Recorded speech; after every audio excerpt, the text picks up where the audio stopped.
இந்த விட நம்ம அதை பற்றி பார்க்க போகிறோம். நான் நம்ம தனுஷ் டைரக்ஷனில் ரிலீஸ் ஆகக்கூடிய நீக்கு, அதாவது என்ன நிலவுக்கு என்மேல் என்ன அடி கோபம், அந்த படத்துடைய அஃபிஷியல் போஸ்ட் வந்து ரிலீஸ் பண்ணியிருக்காங்க. அதோட ரியாக்ஷன் வீடியோ தான் பார்க்க போகிறோம்.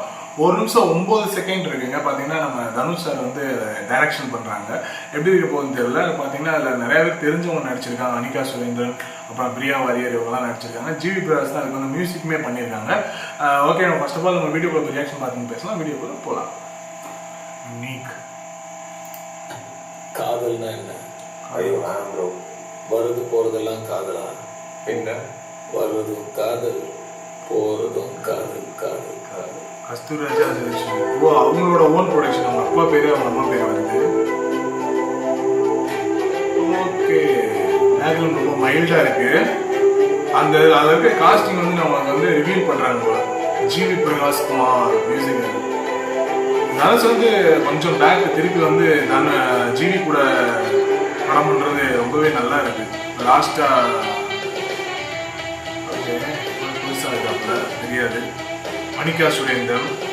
ஓகே,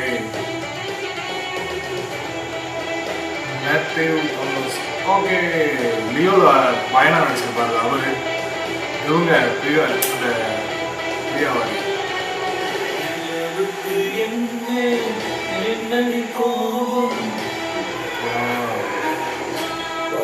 காதல், போறதும் காதல். காதல் இவரை அந்த ஷார்ட்டா இருப்பாரு, அவரா லாஸ்டா இருந்தவர்.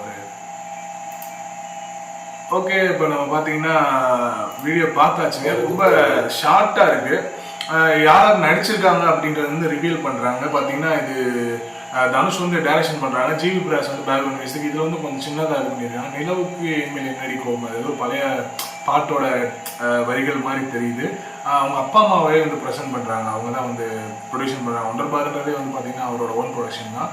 பார்த்தீங்கன்னா அவங்க தான் வந்து ப்ரொடக்ஷன் பண்றாங்க. பிரியா வாரியர் வந்து பார்த்தீங்கன்னா நம்ம ஒரு டைத்தில் வந்து பார்த்தீங்கன்னா அந்த அந்த கன் சொல்ற மாதிரி ஒரு ரொம்ப ஃபேமஸாக இருந்த ஒருத்தவங்க. அனிகா சுரேந்தர் ஆல்மோஸ்ட் எல்லாத்துக்குமே தெரியும். அப்புறம் பார்த்தீங்கன்னா லியோவில் வந்து இப்போ தாமஸ் அவர் மேத்யூ தாமஸ் அவர் வந்து லியோவில் வந்து விஜய்க்கு வந்து பையனாக நடிச்சிருப்பாங்க.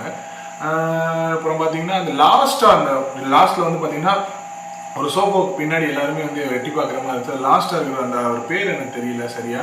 அந்த ஒரு ஷார்ட்டாக நடிச்சிருப்பார் இல்லையா, நிறைய படம் நடிக்கிறார்ல. விக்ரம் படத்தில் இருந்தார். அப்புறம் ஜெயிலர்லேயுமே வந்திருந்தார். கட்டி தொங்க வர மாதிரி எடுத்திருப்பாங்க.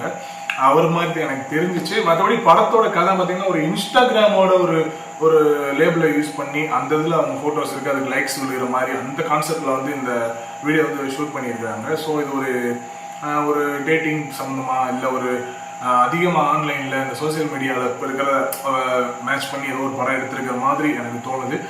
பார்க்கலாம். படம் வந்து இப்போ தான் நம்மளுக்கு மோஷன் போஸ்டே வந்து அதாவது டைட்டிலில் ரிவீல் பண்ணுற மாதிரி அந்த காஸ்டியூம் குரூ வந்து ரிவீல் பண்ணுற மாதிரி ஒரு வீடியோ நம்மளுக்கு விட்டுருக்காங்க.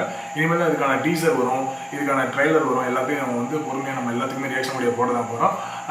எல்லா வீடியோலுமே இதை நான் சொல்லுவேன், ரியாக்ஷன் வீடியோவில் சொல்லுவேன். இந்த படமே ரிலீஸ் ஆனால் நான் வந்து பார்த்தீங்கன்னா உங்களுக்கு பப்ளிக் ரிவ்யூ எடுத்து போடுறேன்னு. இதுக்கு இனிமேல் தான் டைட்டில் அது டீசர் வரும், ட்ரெய்லர் வரும். அதுலேயுமே இந்த வார்த்தையை நான் சொல்லுவேன். அதனால இந்த இப்போயே ஒரு வார்த்தை சொல்லிடுறேன். என்னன்னா இதுக்குமே நம்ம வந்து ரிவ்யூ எடுத்து போட தான் போகிறோம். அடுத்த ஒரு ரியாக்ஷன் வீடியோ வெயிட் பண்ணலாம். பாய்.